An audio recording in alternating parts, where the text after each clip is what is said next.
বাঙালির তো 12 মাসে 13 পার্বণ, আর আজ ছিল সেই পার্বণের আরেকটি দিন, সেটা হচ্ছে রথযাত্রা। আর রথযাত্রার দিনে রথের মেলায় না গেলে তো হয়ই না।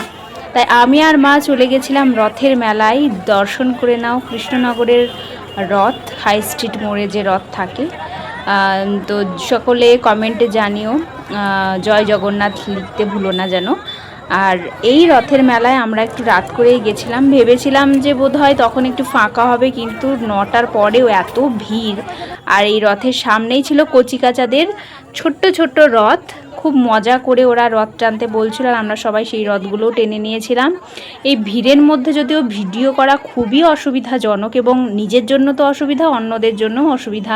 তাই পুরো রথের মেলাটা হয়তো ঘুরে দেখানোটা সম্ভব হয়নি, কিন্তু আমি যতটা পেরেছি তাই ভাবলাম একটু ভিডিও করে আমার ইউটিউবের বন্ধুদের সাথে একটু শেয়ার করি। তাই তোমাদের যদি ভিডিওটা ভালো লাগে তাহলে কমেন্টে জানিও। আর এই রথটা তো আমার খুবই ভালো লেগেছে, ছোট ছোট বাচ্চারা এই রথগুলোর সামনে খুব মজা করছিল। আর এই দেখো আমি গেছিলাম, আর সাথে এখানে কিছু দেখো বিভিন্ন ধরনের খাবারের স্টলের সাথে সাথে কৃষ্ণনগরের বিখ্যাত মাটির পুতুলের দোকান কিন্তু বসেছিল। আর মাটির পুতুলের জিনিসের মধ্যে রকমারি জিনিস বসেছিল, এই রকম লেভেলের ভিড় ছিল 4-5টা।